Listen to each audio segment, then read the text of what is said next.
Welcome to the State of Developer Education, a podcast by Major League Hacking. We explore how technical leaders are creatively tackling the developer education gap to help prepare the next generation of technologists for the real world and build businesses that can adapt to any changes in the technology ecosystem. I'm your host, John Gottfried. Welcome back to the State of Developer Education. I'm really excited for this episode with Dr. Felienne Hermans, who is professor, doctor, and IR at Vrije Amsterdam, and the creator of a novel new programming language for teaching people to code called Hedy. How are you doing today? I'm good. How are you? Doing really well. I can't wait to hear more about this. So I like to start with all of my guests going way back in time to hear their origin story, how you started to code. And I know you've talked about this in some of your public talks. Like I watched your Strange Loop keynote, but I'd love to hear for, everyone listening, how you initially sparked that interest in coding. Yeah, so when I was really small, and we're talking about maybe 6, 7, my parents bought a computer. My dad had a home office. He was working from home way before it was cool. And someone, we don't remember who, convinced him that he needed a computer. Like, it's modern, you have to have a computer. But then he didn't really do something with it. He did accounting for other companies, but he never really used the computer. He just made letters like with a typewriter or something. But I really liked to play on the computer. And initially, I didn't really know what to do. I would also type letters on the computer and print it out with the printer. But then after a while, of course, you want to do a game, but there was no internet, so you couldn't download a game. And somehow I got my hands on a book that was basic computer games for kids. And then this was just printed out basic listings. You would just copy them into the computer. I didn't know what it said. It was all in English, which is not my first language. I had no clue when I was 10, just copying basic codes into the computer. But of course, after a while, you sort of figure out if I do this, if I press here, then this happens. And then I was like, oh, wow, I can make this magical machine do whatever I want. And my lifelong love was born, I guess. That's fantastic. So, you pursued it as your academic and professional career. It seems like your entire life. Did it always resonate with you? Like, did you always love coding? Were there any moments where you questioned that? Yeah, many moments in different ways also. So I really liked programming, and there were times in my life where the only thing I liked was programming, and I didn't like anything else in my teens. But there were also years in my teens where I was very interested in other things. Like I was also interested in philosophy and different cultures and literature and reading. So I also liked many other things when I was younger, before I went to university. And then when I went to university, I went to an engineering school. Everything was engineering and everything was programming. And somehow my world got really small, and then I got sort of less interested in it because of that, if that makes sense. On the one hand side, it was very, very cool to just do programming all the time, but also I felt, I don't know, it's sort of limiting. Like a part of me isn't nurtured enough, if that makes any sense. So then I think I sort of dropped out of love for a while, even though I kept doing it still. And I think I had a second similar wave of that later on in life when I started my PhD. My PhD work was about helping people use spreadsheets, which I think is like the greatest programming tool ever, because it allows everyone, even people that would violently disagree with you that they are programmers, to do programming. So then I got really excited about working in that space. But many people that are doing programming in not spreadsheets, like, I don't know, JavaScript or PHP or C, whatever, they were like, spreadsheets, it's not real programming. And that, I think, was me dropping out of programming for a different reason, where I was just like fed up with the people. It's like, what do you mean not programming? Right? It has an if statement and it has a map. And why are you a gatekeeper? And I think that was the first time that I really realized how problematic our community was. I had never been, I think, on the receiving end of the problems, and then I was. And that also really made me fall out of love with programming for a while, where I was like, I don't care for this vibe anymore. I want to do something else with my life. And that's when I became a school teacher, part-time. That's really interesting. It's funny. Like I had somewhat of a similar experience where I loved coding as a child and ended up getting a history degree because I really didn't love the environment of being in like a computer science or engineering department in I a lot. get that, yeah. Yeah. But I still kept coding. It's like I know a lot of people who have taken similar paths. Um, how did teaching like change that experience? Because I can only imagine that a lot of the sort of like cultural elements of the tech world don't necessarily exist inherently in young people who are learning to code. Yeah, so a little bit they do, because teenagers already somehow pick up that, I know, JavaScript is more cool than Pascal. Stuff like that is still clear. But you're right, a lot of it isn't really replicated in the classroom. And it was just, and I'm still a school teacher 1 day a week. This is like 8 years ago that I started. It's just so valuable to see kids that want to learn something, and that you get to be a little bit of why they also like computing. They're like, oh, I'm struggling, I really don't know how to do this, and you help them a little bit, and then they can do it. And then now I'm so old as a teacher that I have kids that started with me in the first grade already graduate. In our first grade, we have a different system. So our first grade is when they're 12. So I have brought kids from 12 to graduation to going on to higher education. And then, some of them pick computing as a topic for their higher education. And then you're like, I did that. That's very cool. That's fantastic. Yeah, I feel like I have very fond memories of my middle school computer science teacher, and we were doing Visual Basic at the time, but Cool. it was just like this really fun experimental kind of class that was different than many other things I had experienced as a student. So good teachers can spark that. Yeah. Um, how did that experience of teaching, as a direct instructor, um, sort of lead to the research and this larger project of creating Hedy, which is really what I want to dig into quite a bit today. Cool. So at that point, as a researcher, I was still working on spreadsheets, and I was sort of supposed to do that, but I fell out of love, as we discussed already a little bit. I didn't plan to do research in the school. I just planned to do teaching in the school because I was trying to escape research.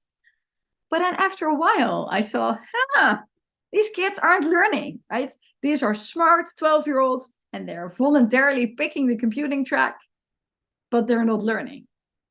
And I cannot blame them because they're excited. I see they're excited. They're smart. They can do other things that isn't programming. But I see them not learning anything.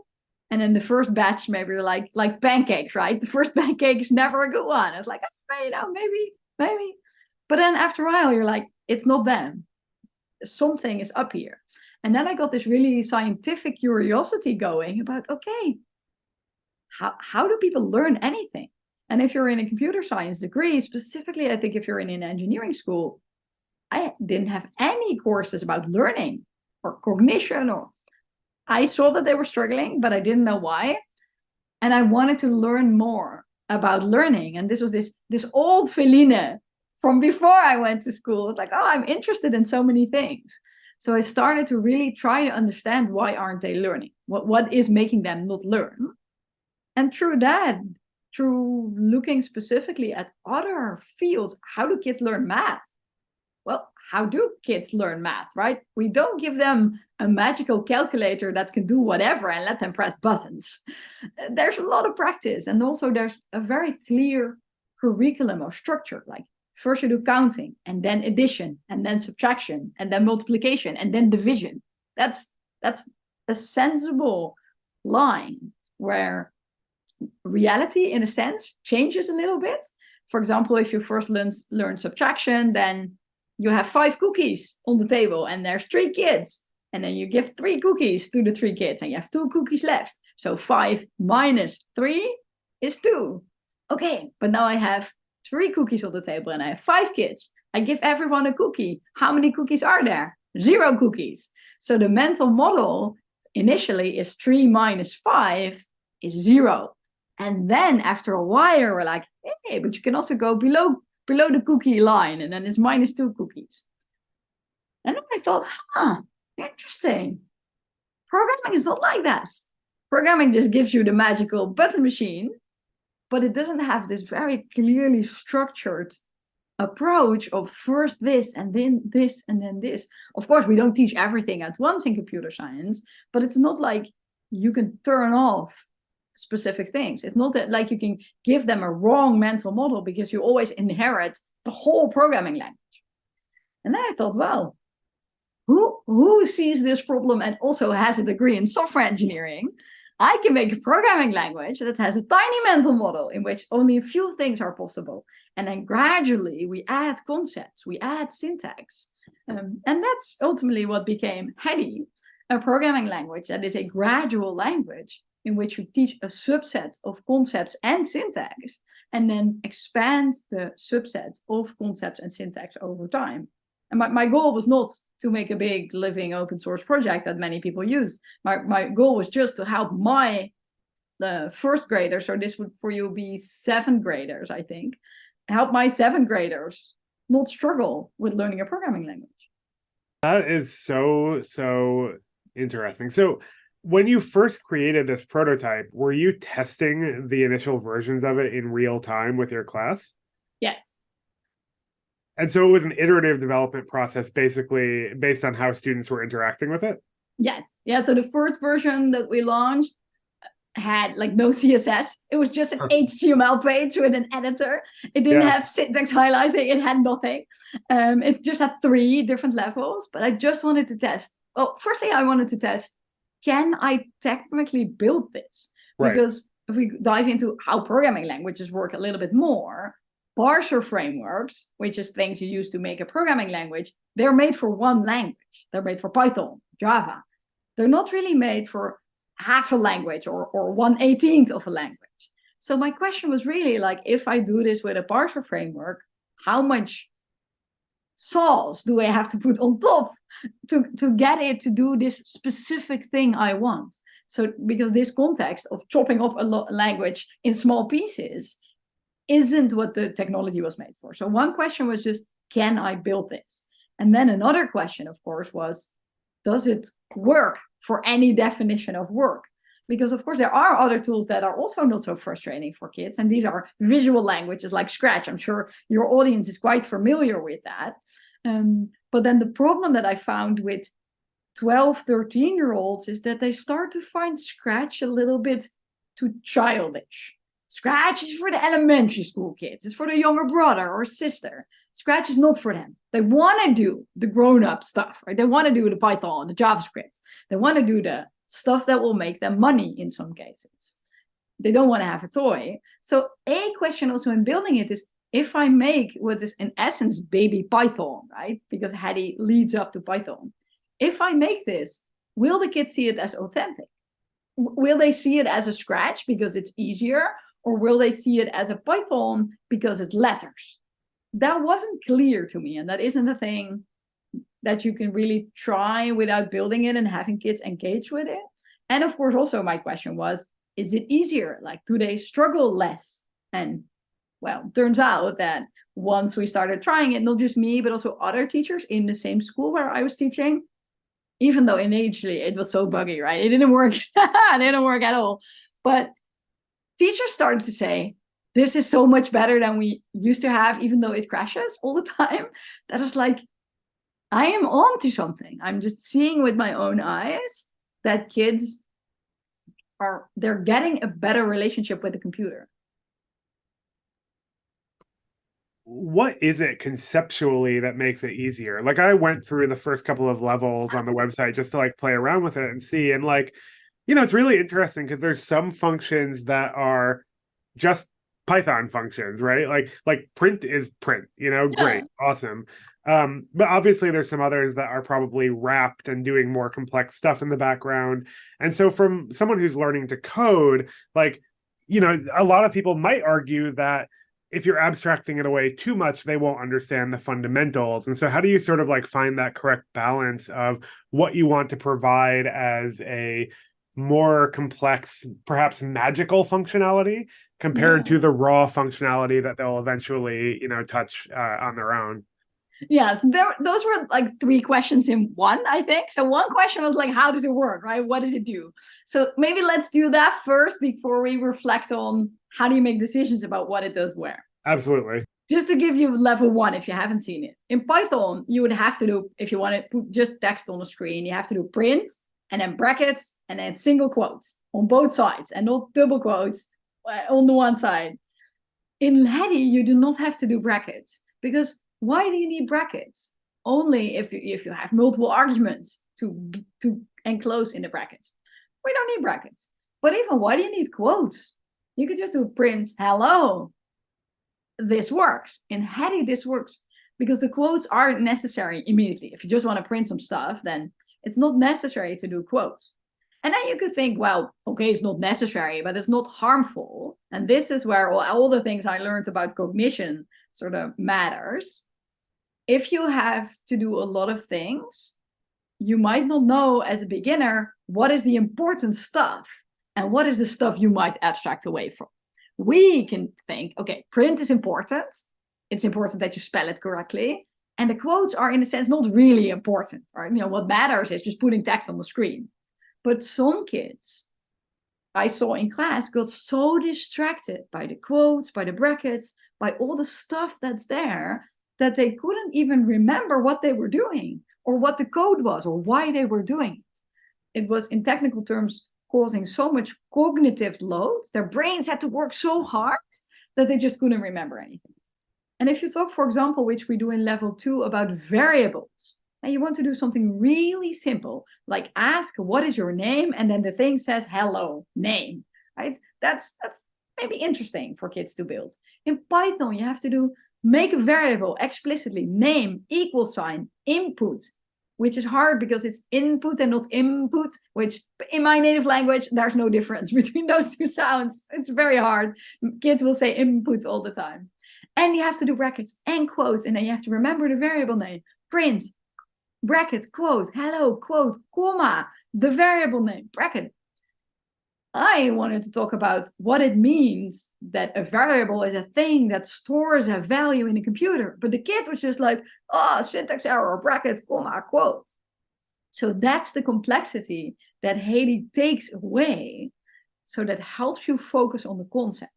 And then, of course, after a while in level 4, we say, hey, but you do need quotation marks sometimes, because otherwise, if you make a variable that's called name and you want to use the value name, now everything's very confusing. But we do it slowly. We really ramp up the complexity. Again, I really love this comparison with mathematics. We lie, quote unquote, to kids in mathematics all the time. Oh, you can't go below 0. Oh, but you can. Oh, you can. We're dividing like a pizza, right? 2/3 of a pizza, because if you divide, you get 2/3. Oh, we lied. It's actually 0,6666666, right? Oh, we lied. Oh, you cannot divide and you cannot take the root of a negative number. Oh, but you can, right? So we're lying all the time. And kids don't love these changes. Of course, this is hard, but this is how we teach a lot. You make a small context in which stuff is really understandable, and then we change something, and then we change something, just so that you get time to catch your breath before you learn a new concept. I have not actually worked with like young kids teaching them to code, but I've helped a handful of adults learn to code. And one of the things that they always struggle with is, I think, similar to what you're describing, where it's like they're looking at a loop and it's like, oh, like for whatever, blah, blah, blah, you know, it does all this stuff. And all they want to do is print out some information or answer a question. Yeah. And getting from this like almost like technical concept of this is what a loop is to this is what I want to achieve feels like a really vast gap. And it doesn't necessarily give you a satisfying payoff that quickly. Yes. Which hurts. Really, it makes it less exciting, right? Yes. Yeah. And then also all the time, kids would be like, teacher, why do I have to put the quote there? And then I have to say, which I don't love as a teacher, because I tell you to, right? Because there's no world in which I can explain to them why a quote goes there. I can do it, but this is in words they don't understand. So then I'm left with exercising my power. Just do it because I tell you to. Or the computer basically is the one really wielding the power here. It's very annoying. And what's also very interesting is that this annoyance is not neutrally distributed, right? Kids like me when I was 10, kids that really want to learn programming, they're okay with pain, so to say, right? They're like, okay, I put the bracket there, I put the quote there, because I know that the light at the end of the tunnel is gonna be amazing. So they have more stamina. But who is this kid? It's more likely, like me, a kid from a rich family where there is a computer around. Now I teach so many kids, they don't have a computer. Maybe they have a phone, or they have maybe a smartphone or a tablet. They don't have a computer. So the first time at the computer, they're already like, this is exciting. Who is also less likely to be excited about this? Girls, because their parents, siblings tell them, programming is hard, programming is not for you. So they're already like, I don't know if this is for me. Maybe it's not. And then you're not building an exciting story or drawing something. You're not doing very cool stuff. You're just fighting a compiler that's shouting at you in red letters, syntax error, indentation error. It's very likely then you're like, I don't care. I don't like this. Or my dad was right. This is really hard. So it's also so much, I think, about inclusion. If we make it really hard, if we make the brick wall very high and very tough, who is going to climb it? That's not going to be everyone. And we're definitely seeing in my school over the last few years where we've switched from doing Python to doing Hedy, more female participation in our computer science classes. And I'm sure that's not the only reason. It wasn't a controlled experiment, but we really went from 1 in 20, that literally one of my first generation was a girl. And now we have like maybe 40% girls in the lower years. I'm positive that the Hedy method has been one of the things that has, let's say, not driven them away. It's not even about attracting them. It's just about not driving them away. It's cool to see that play out in real time too. We're probably relatively close in age. And, certainly I remember what it was like to use computers as a kid. And in many ways, like, if you didn't know some technical concepts, you couldn't do much that was interesting. Yeah. How do you think, the sort of like consumerization of technology has changed kids' relationships with coding and computers? Like, does the fact that they now have an iPad or a phone change how they think about computers compared to when you were learning? That's such a deep question with a lot of different answers.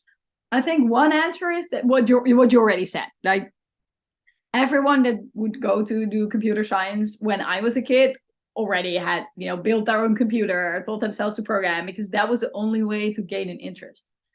Now, many kids that I teach, they don't necessarily have an interest in computers. Some of them just want to get rich, right?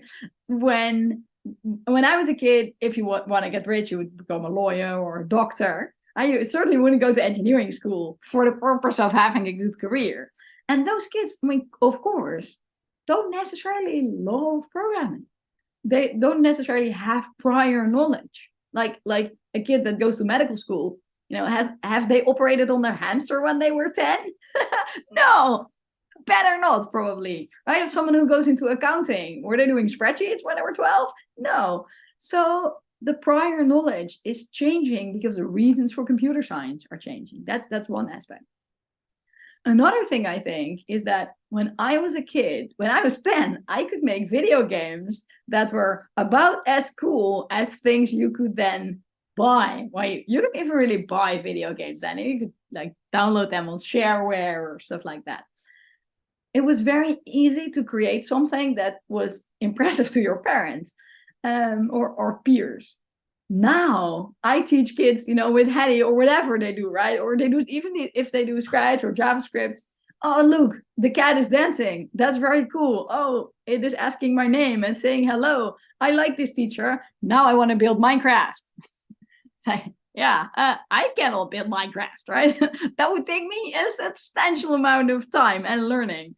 So it's very hard, in a sense, to impress them. And it's hard to communicate that they're still beginners. If you're in art class, no one thinks after 3 strokes and 5 lessons, oh, I'm gonna make a Van Gogh, right? I'm gonna make a Rembrandt. No, you can clearly see that what you're doing is not professional grade stuff, and that's okay. Everyone's at that level. Somehow, because it's digital, kids kid themselves that they can do something that a professional team takes years to build. And that tension is really hard, that kids see this digital world, but they don't see the process behind it. So then they want to build what is in front of their eyes. And it's very hard to communicate to them that that is something that a professional team of people build over a few years. And then sometimes they're less impressed by the stuff that they're making. And then this can be negative on their motivation. And I don't know how to solve that problem. I think that it's often a difficult realization that people have, that even as an engineer with a full-time job as an engineer, you're not necessarily building these huge artistic creations, right? You're programming the Yeah. functionality for like one button in the corner. You're a plumber, basically. Yeah, yeah, kind of. Yes. Yeah.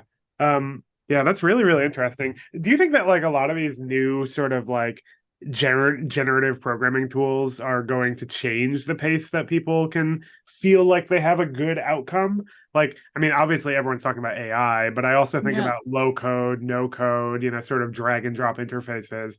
Does that change that equation for people? A bit, yes. So they will be more easily able to cook up something cool, but then as soon as they want to do something that the system doesn't, now I'm more talking about low code than about Gen AI, then you're still stuck, right? So one of the things I learned when I was teaching in the beginning is we had these worksheets. This was still for Python, even for Scratch also. I said, do this, do this, do this. And they would follow these steps. And then at the end of the class, and the parents can pick them up, and I would be like, aren't you proud of this cool game that you made? And one of the kids was like, no, I'm not proud because I was just following the worksheet. That was such a lesson for me because I was like, well, if I get you to do it, then you will feel proud. And that turned out not to be true for all kids. And I think that is going to be also quite true about either low code or generative AI, where, yeah, you can type into Chat GPT, make me a Minecraft, and maybe it will do something that's mildly similar. But then, are you proud of your work? Do you feel like you are also a participant? Have you contributed to this work? This is, of course, what programming class is about for me. It isn't about building something, but it's about learning something. And it's also about feeling that you can do something. I think so many kids, also adults, by the way, so many people have this very consumption-based relation with technology. Like they sit and they watch YouTube or TikTok or Instagram. They're only receiving something and never are they a creator in a digital world. I made this super silly app on my phone where if I shake my phone, it makes a picture. Like this is, you understand that this is baby stuff that any 10-year-old should be able to do. My friends, adult friends, are like, oh my God, Felienne, you're such a technology wizard. I'm like, this is literally a programming app with blocks. It's App Inventor, very cool. It's like Scratch, and you click 5 blocks together, and it's like click, click, click. Oh, I made a picture. I don't have to unlock my phone. It's like that level of not being able to participate in creation. This is what I care about for kids, that they think of something silly and they're able to make it. So you want to have a situation in which they feel that they are adding a meaningful contribution to whatever they're using, whether that is a worksheet or a low-code tool or a generative AI tool. But if they don't feel like their thinking was necessary, then it's not going to reflect on their self-efficacy, like on their feeling powerful in the technology world. In some ways, the process is as important as the outcome. Yeah. And their role in the process. Yeah. This is not just true for worksheets, also for parents. Like, oh, Yeah. let's do programming together, and then they do all the work. And then look, my kid is so brilliant, and the kid is like, I wasn't even in the equation. Yeah, that's a fantastic analogy. So I feel like we've talked a lot about sort of like why this works and the impact it has. I'd love to dig in a little bit of how it works because from a technical standpoint, I've never made a programming language. That sounds incredibly difficult. I looked at the GitHub repo a little bit and tried to kind of understand what was going on, but I'm curious to hear like what are sort of the like design principles and the ways that you make this do what you're describing, right? Which is an abstraction of Python, a simplification, a subset, whatever we want to call it. So if you make a programming language, you sort of need to think of two parts, which are probably terms that are somewhat familiar: syntax and semantics. So syntax is what goes in the programming language. And for Python, syntax of let's do a print statement would be, well, a print statement and then brackets and then in between quotes and then text. And for Hedy, this is just print and then text. You need a formalism to describe your syntax, which is usually a grammar. So you say, this is my grammar. I accept the word print. And after the word print, I accept any text. That is just not a new line. That's more or less how a grammar works. Then you have a tool called a parser that eats the text and also the grammar and compares these side to side. So, oh, what I'm expecting is print. Ah, I'm seeing print. Oh, now I'm expecting text. Ah, this is also text. Yay.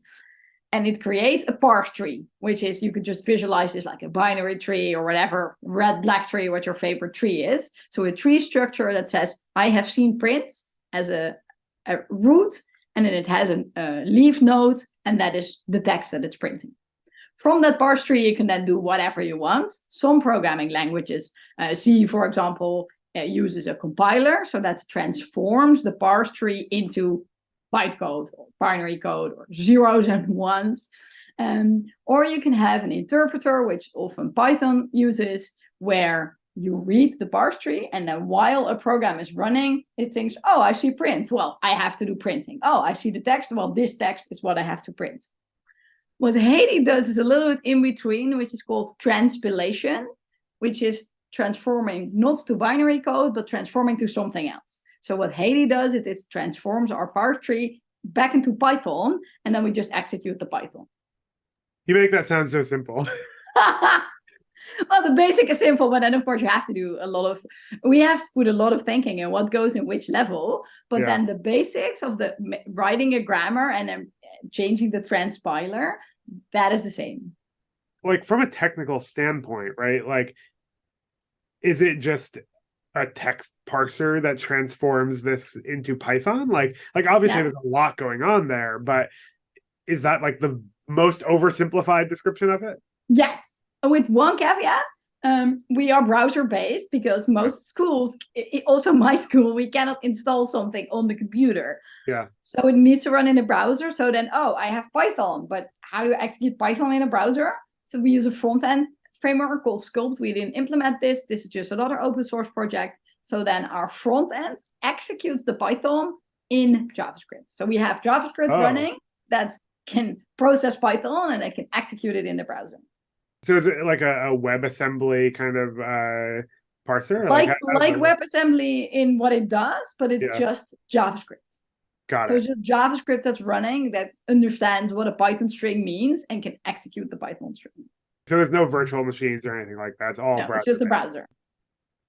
Are there ways to break out of this? Like, have you seen students like poking at the boundaries of what this can do? Like, how strict is the actual parser here? So we try to make it as not strict as possible. Okay. But that isn't always possible because we want to have, like, our goal is to not have angry parse errors, so just to allow you to do whatever. But sometimes we have kids that already know a little bit of Python and they go to level 1 and I know Python and they put brackets there, and then that doesn't work because the brackets aren't necessary. So sometimes it will give you a nice error message, but if you try to go beyond the levels, then sometimes it will just, it won't crash, but it will just say syntax error, unexpected brackets, and then we're like, that's sad, but that's really hard. As you were going into this, it felt like you sort of had your design principles at least like scoped out in your mind, right? Like you knew what you were trying to create, you knew some of the core fundamentals. Were there any assumptions you had going into it that were just wrong, that like once you started watching students use it, it was very clear that you were approaching it in an incorrect way? Yeah, so one of the biggest things that Hedy is now known for, that it wasn't in the beginning, is that it's a multilingual programming language as well. So you can program in Dutch, French, Spanish, Japanese. We support 47 different languages, including non-Latin ones like Chinese or Japanese, but also right to left languages like Arabic, Urdu, Hebrew. That was not in there in the beginning. So the UI was always Dutch because I was teaching in the Netherlands in Dutch. But the programming keywords in the beginning were in English because, well, basically I didn't even think of. I can say, well, I thought it was easy enough. That's not even true. I didn't even consider not doing it. And then I did this small but formal user study where I asked the 12-year-olds, I built this thing. What do we do to make it better? And the kids were like, why cannot we put the code there in Dutch? Because they say the whole interface is Dutch and the error messages were always localized. So there was some localization. The error messages were in Dutch. The exercises were in Dutch, but the code itself was not in Dutch. So, but I was like, but why though? Dutch teenagers, you can do English very well, and print is print in my language, basically the same thing. Echo is echo. How hard is it? And the kids were like, why not? You built this. Why do you build it in English? It's for us. Why is it not Dutch? This is a great point, you children. So then we built this multilingual keywords. And initially I was only building it because I just wanted to prove them that I could do it. I didn't really believe it would add something. But then when we had Dutch, then we got German and French, which are less like English than Dutch. And then we got Hindi in not Latin. Many things crashed because we were not prepared for that. And not just us, but also the whole technology stack is a very, very ill prepared for non-ASCII characters. But then I was looking at Hindi, I was like, yeah, I see how if your language is Hindi and you're explaining what print is, you're like, print with a P. And the kids are like, what is a P, right? Where's a P on my keyboard? And how is a P different from a B and a D? And then Hindi, of course, is used in India, where many people are multilingual. But then there are other communities, even in France, in the EU, right? Where it's really, really hard to just get the right spelling of words that aren't in your language. So the further we got away from English and Dutch, the more I was like, I was an idiot here. How did I ever think this would not matter? And then it wasn't one of, I've been very open about that from the start. It was never one of our design goals. I didn't think of it. The people we have to think for that is the 12-year-olds in my class. And this is why we're now going global and why we're being used everywhere, like Indonesia, Puerto Rico. There's so many places where Hedy is really gaining more and more market share, so to say. I mean, it's a free product, but you know what I mean. Only because I leaned into this comment of why not. It wasn't on a roadmap ever, and now it is. If you look at our front page, it's like, this is the 3 things that make Hedy special, and one of them is you can program in your own language. Does it accept both? Like if you type print or if you type whatever the localized word is, they both work? Yes, it accepts any language and English. You could theoretically also mix 2 other languages, like maybe you want to mix Hindi and Bengali or Tamil and Hindi, because those are spoken in the same countries.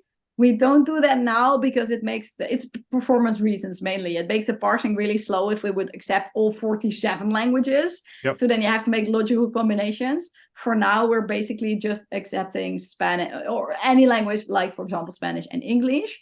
But maybe if we would get a community that would really very much would like one other mix or 3 mix even, that would still be reasonable, but 47 just makes it too slow.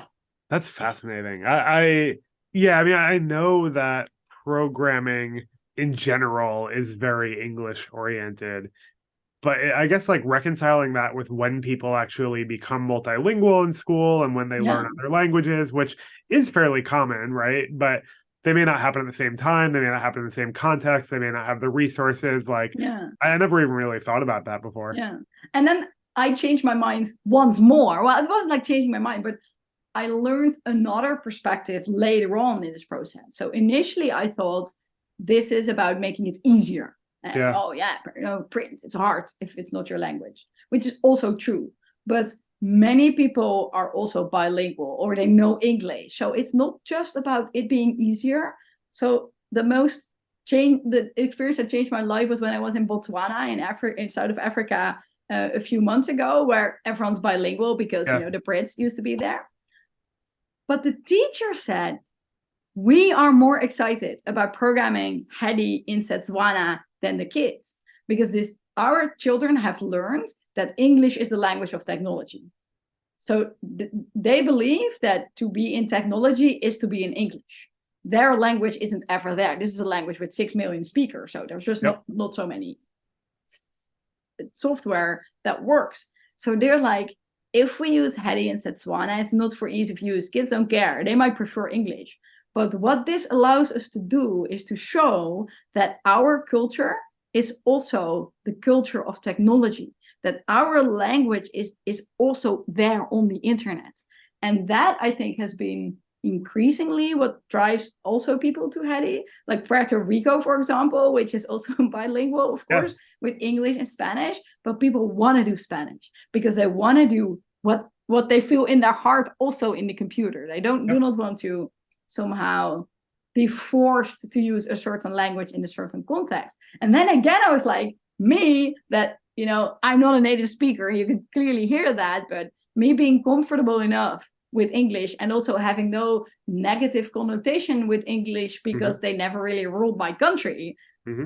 I don't care for those reasons about not doing English, about whatever is the language of technology and wherever my culture is English American anyway. That's the dominant cultural framework here with movies and TVs and music. I was like, wow. Another thing I never thought about, why this matters. And another reason, maybe one more, is also ergonomics. That's another thing I didn't think about. But if you type Arabic, for example, if you have an Arabic keyboard, you can only have one keyboard software, right? Either you type a P or you type a G or something in Arabic. The G is the first sound of print in Hedy. You cannot have them both. So if you want to type an Arabic string, which makes a lot of sense if you're printing something, you have to do English keyboard, print, Arabic keyboard, your string. Next line, English keyboard, print, English, go back to Arabic, your string. Every line you have to switch between these keyboards, either clicking or switching with a key on your keyboard. That is so annoying. That's like 2 extra key presses per line. And of course, kids, specifically learners, they're going to mess this up. But even if you're proficient, just switching keyboards all the time, and it's so annoying. This is another thing where I didn't think of this because Dutch and English share the same alphabet, more or less. So many issues where I'm learning so many things about localization and culture and technology that I had never thought about. And then here I want to say one more thing, because sometimes people say oh, you're the creator of Hedy, which I am. I don't want to make myself smaller than I need to be, but also we have this amazing community worldwide. How do we have 47 languages? Almost 400 volunteers have submitted translations and have had the patience to explain to me why I had all sorts of assumptions about their languages that were blatantly wrong, and how I should change my programming to better support Chinese, Hindi, Arabic. This whole worldwide community that's going together to make programming more fair has been such an amazing rise. That's fantastic. Yeah, I mean, we didn't really even dig into the open source community that's grown around this, but it feels like that's one of the most powerful, ways that these types of projects evolve.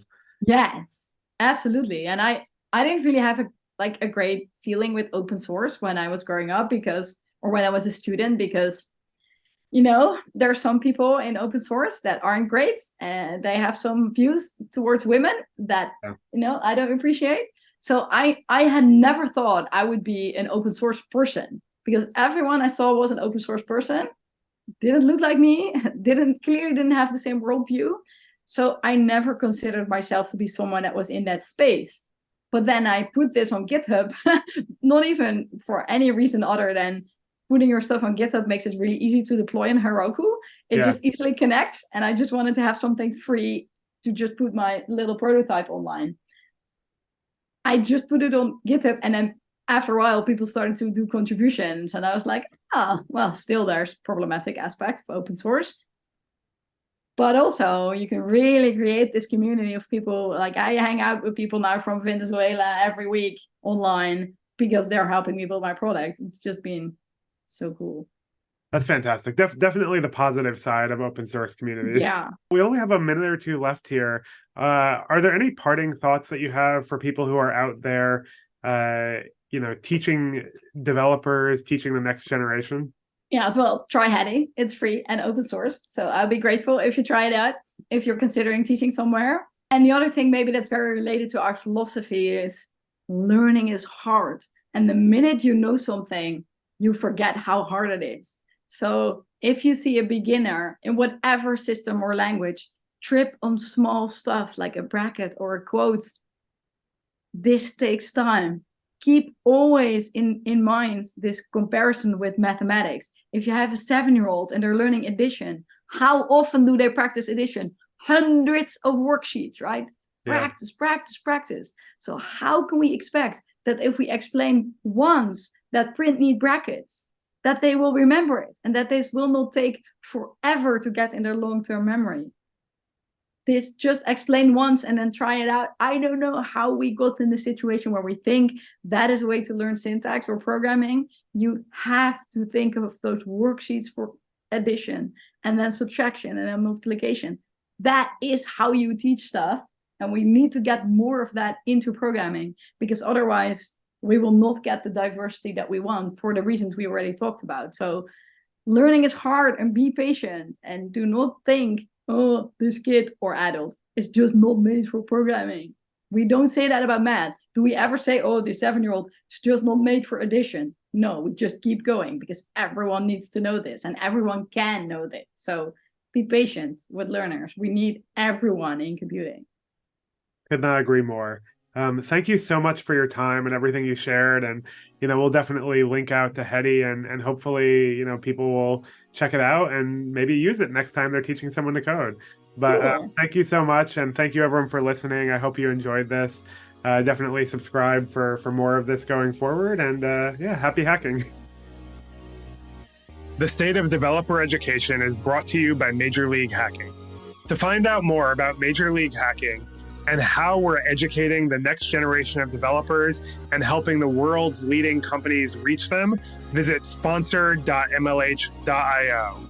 And make sure to search for developer education in Apple Podcasts, Spotify, Google Podcasts, or anywhere else you listen, and click like and subscribe so that you don't miss any future episodes. And if you like it, please don't forget to leave a review, and we'll give you a shout out on a future podcast. On behalf of the team here at Major League Hacking, thanks for listening and helping us empower the next generation of technologists. Happy hacking!